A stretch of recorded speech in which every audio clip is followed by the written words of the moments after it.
인천 계양을 국회의원 보궐선거에 출마한 김남준 전 청와대 대변인 만나봅니다. 지금은 김남준 후보입니다. 네, 안녕하세요. 네, 초대해 주셔서 감사합니다. 김남준입니다.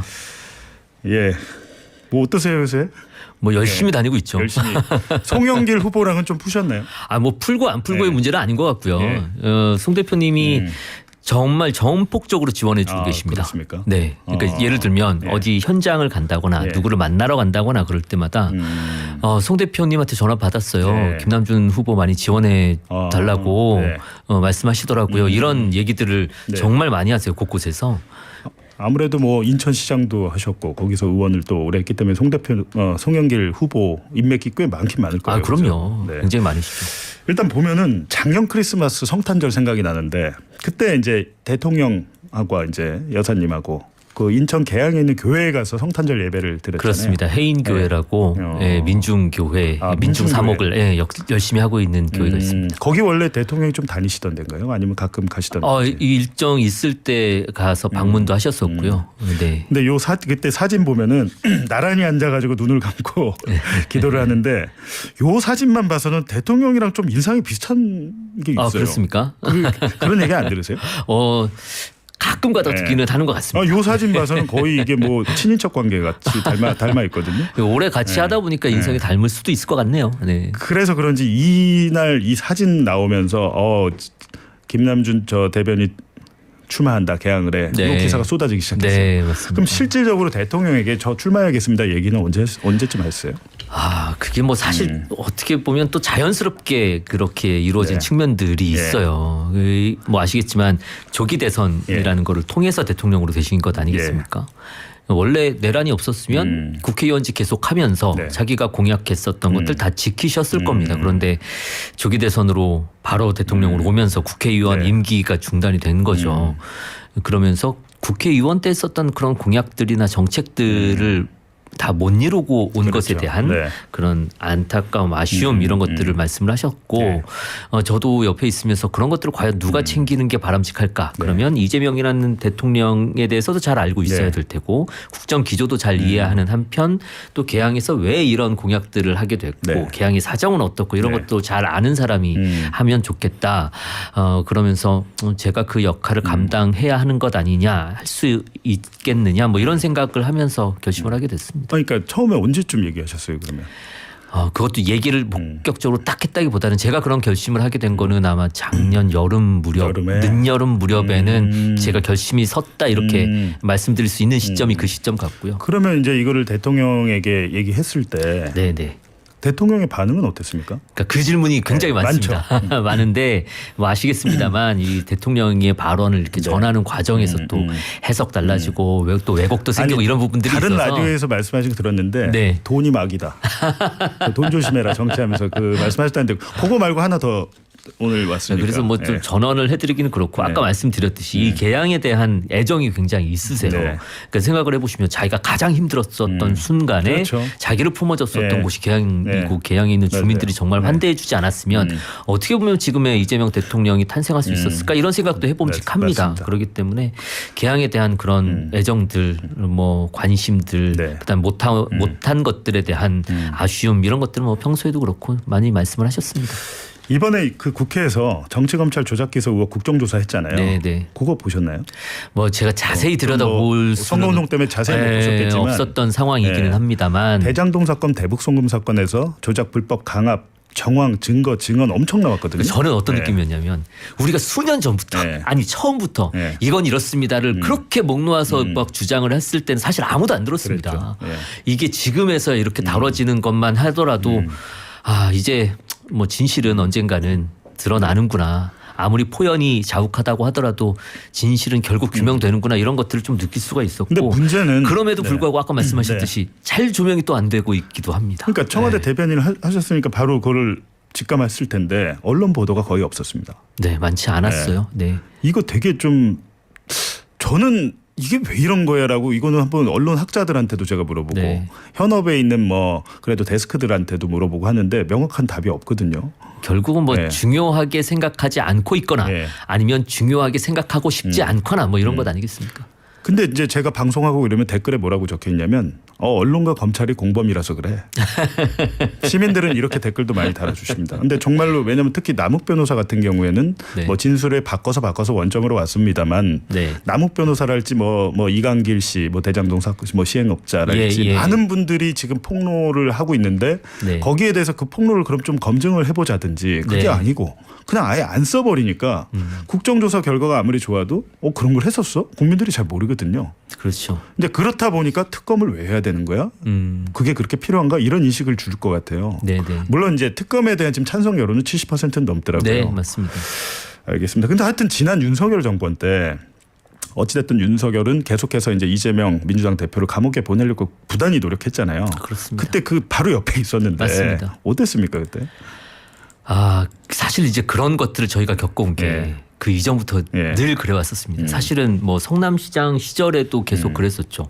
그때도 뭐 그 종북몰이를 한다든가 그러니까 온갖 몰이란 다 당해왔었던 것 같습니다. 심지어는 이제 뭐 경기도지사 선거 때에는 선거법으로 기소가 되면서 그 업무 중에도 일주일에 2번씩 재판을 갖고 그 재판을 제가 다 들어갔었어요. 그런 것들이 연속이어서 사실 어떻게 보면 제 입장에서는 새로울 거는 없었다. 늘 그래왔으니까. 근데 좀 심했잖아요. 왜냐하면 혐의만 해도 12개가 물론이죠. 재판이 5개였는데. 그렇죠. 이제 그런 거에 뭐라고 그럴까요?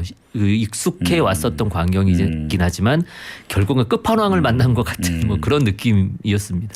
이재명 대표 당시에 이제 2023년 9월에 영장실질심사 했을 때 혼자서 우산 쓰고 들어갔다가 이제 서울구치소 대기하고 있다가 기각돼서 이제 새벽에 나왔잖아요. 그때 같이 있었습니까? 네, 저는 그때 이제 저는 메시지를 써야 되기 때문에 그 장소에 같이 있지는 않았고 그 근처에 있었죠. 그때 기각될 거라고 보셨어요? 기각되기만을 바랬었던 거죠.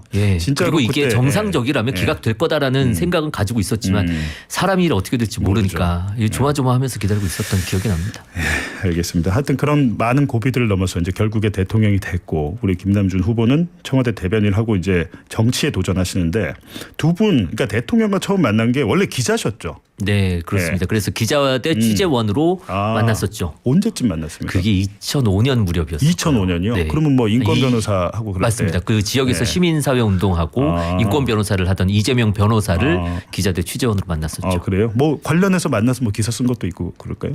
그렇죠. 제가 2010년도에 처음 이제 당선이 돼요. 성남시장으로. 그때 제가 마크맨이었습니다. 그랬어요?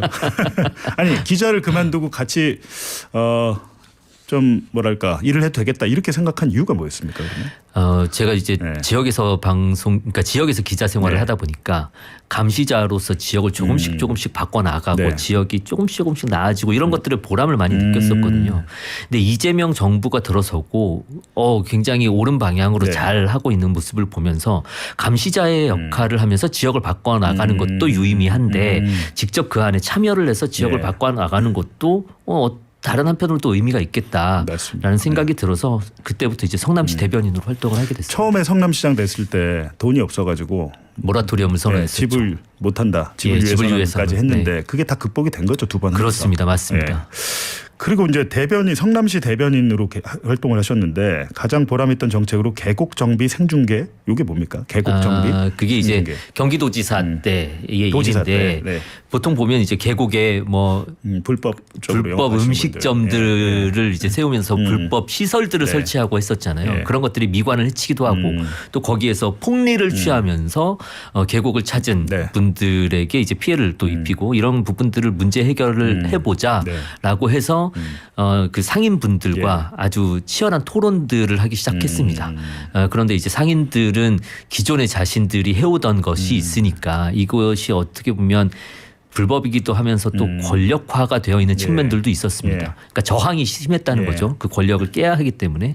그래서 실무자들이 가서 토론도 하면서 진척이 있었는데 도지사가 직접 여기에 대해서 방침을 명확하게 하고 그 집행의 의지를 좀 밝히고 토론을 해보자 이런 얘기가 있어. 그걸 생중계를 하면 어떻겠느냐라고 얘기를 했었는데 그때 공무원들은 굉장히 반대를 했어요. 생중계 그러니까 뭐 어떻게 유튜브에서 뭐 했나요? 유튜브 생중계를 했었던 거죠. 근데 공무원들이 일선 공무원들이 반대를 했었던 이유는 워낙 상인들의 저항 강도가 심하기 때문에 저항도 크고 막 현장에서 뭐 폭력도 발생할 수 있다 그런 우려를 실제로 이야기를 해서 그러면 저렇게 하자. 거기에서 이제 어떤 도지사가 어떤 얘기를 할지도 네. 사실은 이제 공무원들은 두려운 거예요. 네. 그때 제가 얘기를 했었던 거는 나는 도지사가 인권 변호사를 하면서 네. 시민사회 운동을 하면서 그리고 실제로 성남시에서 일을 하면서 봤는데 갈등 조정에 탁월한 역량을 가지고 있기 때문에 네. 거기에서 도지사가 실수를 할 거는 없다. 다만 폭력 사태 우려가 있다고 하니 그 패널 중에 한 명을 경찰서장을 넣었어요. 그거 예, 탁월한 한 수네요. 그래서 네. 폭력 사태는 일어나지 않도록 만든 상황에서 다 라이브로 보여주자. 그 탁월한 한 수네. 경찰서장을 현장에 딱 배석을 해가지고. 예, 지역에 네. 이제 관련된 하긴요. 사람들 이제 하긴 패널 뭐 둘로 넣어서 경찰의 일이기도 했었거든요. 하죠. 현장. 네, 맞습니다. 지금 책을 내셨어요. 쉬운 네. 정치 김남준. 예. 대통령한테 배운 정치는 결코 쉽지 않고 사실은 난관 험난했잖아요. 그렇습니다. 이게 쉬운 정치 김남준 제목을 이렇게 지으신 이유가 뭐예요? 이게 관점의 차이인 네. 건데 정치인에게는 당연히 어렵죠. 훨씬 더 어려운 거지만 주어가 국민, 네. 주권자가 됐을 때는 그들 입장에선 쉬운 정치이다. 국민의 입장에서. 국민의 네, 입장에서는 국민의 입장에서 쉬운 맞습니다. 정치. 하는 사람이 아니고. 그렇죠. 네. 네. 그런 뜻이구나. 그래서 네. 그 지금 보통 주권자들이 자신의 권한을 이제 대리인인 정치인에게 위임을 하잖아요. 그렇죠. 그럼 그게 어느 단계로 어떻게 돌아가고 있는지 지금 어느 단계에 머물러 있는지 이런 것들을 알기가 어려워요. 그런 걸 설명해 달라고 요구했을 때 굉장히 복잡하게 설명하는 맞아요. 경우들이 있고. 그러니까 지금 보면 대통령이 뭐 국무회의랄지 네. 수석보좌관 회의 같은 거 다 공개하잖아요. 그렇습니다. 근데 그게 되게 많이 봅니다. 맞습니다. 예. 그런 일이 한 번도 없었기 때문에. 드라마보다 재밌다고 네. 하면서 보시는 분들도 있습니다. 그 네. 박은정 의원은 그 관저에 뭐 식사를 갔을 때 네. 법무부 그 회의 네, 생중계 유튜브가 동접자가 낮다고 그 대통령이랑 국무회의랑 겹치면 뭐 그런 얘기까지 네, 했던데 네, 네. 그런 게 어떻게 보면 쉬운 정치네요. 그렇습니다. 이 주권자가 네. 쉽게 알 수 있도록 해주는 것. 그러니까요. 그런 것들을 해보고 네. 싶다. 그런 의미에서 책 이름을 그렇게 지었습니다. 원래 그렇다면 주로 분당 성남시 쪽에서 계속 뭐 정치 행보를 같이 했으니까 성남시로 그렇습니다. 예, 살았고. 네. 근데 지금은 이제 개항으로 이사를 한 거죠. 네, 이사를 했습니다. 그러면 이제 개항에서 이제 정치를 시작하잖아요. 네. 뭐 이제 당선이 되고 하면 네. 떨어지면 개항 떠납니까? 저는 그렇게 할 수가 없습니다. 그렇게 할 수 없어요. 네. 그러니까 제가 후보가 정해지지 않은 상황에서도 다짐을 했었고 네. 주변에도 이야기를 네. 했었고 말씀을 드렸던 게 제가 뭐 개항에 연고가 없다. 그러면 제가 말씀드릴 때는 대통령과 같이 와서 그동안 개항에서 한 것들을 이렇게 쭉 읊을 수는 있겠으나 그렇게 말씀드리지 않고 그런 것들 겸허히 받아들인다. 제가 극복해야 할 과제다라고 이제 말씀을 드리고 있어요. 그러니까 이제 개항에서 시작을 하고 네. 끝까지 간다. 그럼요. 그런 것들을 알고 있기 때문에 그걸 극복할 수 있는 거는 두 가지가 있다. 네. 하나는 실적과 성과로 이 사람이 개항에 왔더니 네. 참 쓸모 있구나라는 평가를 받는 게 하나가 네. 있을 거고 그것만으로는 부족하다고 네. 생각을 하고 제가 하나를 더 나아가서 말씀드리고 있는 건 이 개항에서 정치를 시작해서 끝날 때까지 제가 개항에 뼈를 묻고 정치를 네. 하지 않으면 네. 이곳에 연고가 없다라는 비판을 온전히 상쇄하기는 어렵다. 네. 실적과 성과를 내면서 이곳에서 정치의 처음과 끝을 해야만 그러한 것들을 상쇄시킬 수 있다. 저는 이런 각오를 갖고 지금 임하고 있습니다. 어떻게 보면 그러면 2010년 성남시장 때부터 지금까지 약 16년간 네. 가장 가까이에서 보좌를 하고 16년간 거의 그렇다면 옆에서 과외를 받은 것 같은 거 아닌가요? 저로서는 굉장히 큰 행운이었죠. 그러니까요. 그 네. 모든 현장과 일에 다 알고 옆에서 봤을 거 아닙니까? 다 옆에서 있었고 어떻게 따지면 기초지방정부에서의 행정, 예. 광역에서의 행정, 그다음에 국회 중에서도 지도부, 또 당대표, 그다음에 대통령 일까지 그러니까요. 다 경험할 수 있어서 저로서는 영광스럽죠. 그러니까 주로 이제 대변인직도 많이 하시고 하셨기 때문에 대변인은 항상 또 같이 지자체장 같이 다니고 그렇습니다. 항상 현장에 같이 있고 네. 하잖아요. 그러니까 사실상 그럼 16년간 행정 경험을 한 거네요. 의중을 파악을 해야 되니까 그렇다고 네, 볼 수 행정 있죠. 경험을 네. 한 거고 이번 이제 초선의 의원에 도전을 하는 겁니다. 근데 지금 상대 후보가 네. 이건 무슨 일입니까? 김현태 전 특전사 707 단장 뭐 네. 이런 사람도 얘기가 되고 오늘 좀 전에 보니까 박종진 뭐 국민의힘 연수 갑에 거기 출마를 그분이시고. 하셨고 지금 네. 개항을은 네. 국민의힘의 심왕섭 후보라는 분이 계십니다. 이미 그분도 되신 거죠? 네, 등록을 총 그래서 저까지 포함해서 3명이 한 거죠. 알겠습니다. 뭐 여론조사는 물어보지 않겠습니다. 물어보지 않겠고요. 조사들을 안 네. 해주시더라고요. 조사 잘 안 하는 데는 이유가 있는 것 같습니다. 보니까 그것도 여론조사 돈 들거든요. 근데 너무 그래서 안 이제 해주시더라고요. 예, 뭐 그런 것도 있기 때문에 저희 TBS는 또 돈이 없어서 여론조사 못합니다. 저희가 이제 정상화되고 아마 다음 총선에서는 할 수 있을 텐데 부담도 좀 크실 것 같아요. 대통령을 배출한 지역구고 상당히 바로 크고요. 이어서 해야 되니까. 그렇습니다. 또 지역 주민분들 만나 뵈면 우리가 당대표를 2명이나 배출했다. 네. 송영길 그다음에 그렇죠. 이재명 그러네요. 2명을 배출했다. 그리고 대통령까지 나온 곳이다라는 자긍심, 자부심이 굉장히 대단하십니다. 그만큼 눈높이가 높으신 거고요. 그게 고스란히 저한테는 부담으로 다가올 수밖에 네. 없는데 그것들을 실적과 성과를 내는 동력으로 삼으려고 그래요. 그래서 이런 주민들의 눈높이와 예. 아까 말씀드렸던 이 지역에 연고 없는 거 아니냐라는 예. 이제 지적들을 실적과 성과를 내는 동력으로 바꿔내면 저는 계양에 있는 주민들께 좋은 평가를 받을 수 있지 않겠느냐 그렇게 생각을 하고 있습니다. 지금 계양 주민들의 가장 바라는 수건 사업은 뭔가요? 일단은 뭐 한 단어로 표현하면 발전. 발전. 다 만나시면 기승전 계양 발전으로 끝나요. 그 당대표 2명이나 배출했고 대통령을 배출했는데 상대적으로 다른 지역보다 너무 낙후되어 있다 이런 말씀들을 굉장히 많이 해주고 계십니다. 그래서 발전시키는 게 가장 이제 중요하고 그러려면 기업들도 유치해야 되는 뭐 부분들도 있고 또 하나는 교통 문제도 많이 말씀하시거든요. 또 굉장히 서울과 가까움에도 불구하고 실제로 서울 나갈 때 혹은 인천 안에서 다른 지역으로 이동할 때 시간이 너무 많이 걸린다. 교통 인프라도 확충을 해야 되고 그런 것들이 결국은 이 도시 계양이라는 도시의 성장과 발전과 다 맥이 다 있는 부분 같습니다. 계양 테크노밸리는 저도 지나가다 본 적이 있는데 왜냐하면 저희 아내가 그 근처에 거기 바로 부천이랑 다 있잖아요. 맞습니다. 부천시 오정구랑 다 그렇습니다. 있고 거기서 이제 일을 하는데 거기 지식산업센터 같은 데서 일을 하니까 지나가서 보니까 계양 쪽은 테크노밸리나 뭐 직사센터가 조금씩 생기고 있더라고요. 네, 맞습니다. 근데 테크노밸리라고 대규모 개발 계획이 있는 건가요? 거기 네, 그러면? 지금 되고 있는 거고 말하자면 이제 그 대장지구부터 시작을 해서 그 위에 서운산단이라는 곳이 또 있습니다. 맞습니다. 그리고 또 이제 계양 테크노밸리까지 여기가 이제 연결이 되면 좀 산업 단지가 아주 규모 있게 그리고 전통 산업부터 첨단 산업까지 다 이제 아우를 수 있는 곳이고 여기에 교통 인프라 확충이 되고 그다음에 지금 계획하고 있는 주거 시설들 들어가게 되면 계양이 직주 근접 정주 도시로서의 역할을 좀 할 수 있을 것 같습니다. 그래서 이 계양 테크노밸리도 굉장히 중요해서 대통령께서 여기 이제 총선 나오실 때 슬로건이 계양을 제2 판교 테크노밸리로 만들겠다 이런 거였어요. 그러니까 제가 본 데가 서운단지인가 봐요. 그러면 지금 거기 서운산단, 이미 막 들어와서 그렇습니다. 이미 많이 이제 우리 그 뭐 기업들이 많이 유치가 되어 있죠. 맞습니다. 그 바로 또 이렇게 길 건너면 3기 신도시인가요? 그 부천 대장지구. 네, 그렇습니다. 거기가 이제 대규모로 있고 그다음에 이제 저희 서운산단도 있고 그 이제 위쪽으로 계양 테크노밸리가 한창 이제 공사를 하고 있죠. 그 괜찮네요. 그러면 이렇게 연합해서 보면 입지 측면에서는 굉장히 좋아요. 그러니까 약간 판교가 이렇게 직주 근접 때문에 그렇습니다. 그렇게 사람들이 많이 찾듯이 거기 대장지구도 바로 붙어 있고 계양 테크노밸리 여기 하면 굉장히 좋을 것 같습니다. 그렇습니다. 거기 이제 교통망까지 확충이 되면 예를 들어서 뭐 대장 홍대선 연장 사업 같은 게 있습니다. 그러면 이제 2호선이 이쪽으로 바로 이제 연결이 되는 거예요. 대장 홍대선이 이제 2호선 홍대 입구역에서 출발해서 오게 되면 뭐 이런 것들이라든지 그러면 이제 서울 나가니까 훨씬 더 거리가 가까워지는 상황이 되는 거죠. 그렇다면 이제 기업 입장에서도 기업 종사자들 입장에서도 좋은 입지를 충분히 이제 활용을 할 수 있다.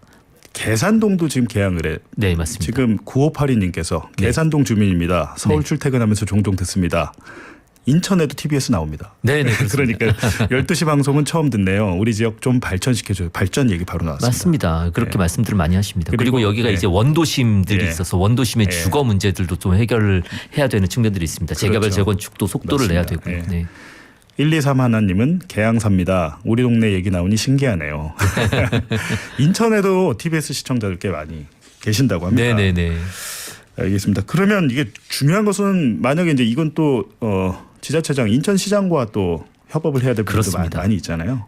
뭐 박찬대 후보나 이렇게 해서 같이 이야기를 많이 합니까? 저희는 뭐 수시로 소통한다 이렇게 말씀드릴 수가 있고요. 계양이 재정 자립도가 또 낮은 지자체예요. 그래서 계양 단독으로 할 수 있는 것들은 많지 않고 결국은 중앙정부와의 협조 그리고 나아가서 인천시 광역시정부와의 협조가 굉장히 중요한 상황이다. 그래서 저는 지금 이제 골든타임이라고 말씀을 드리고 있습니다.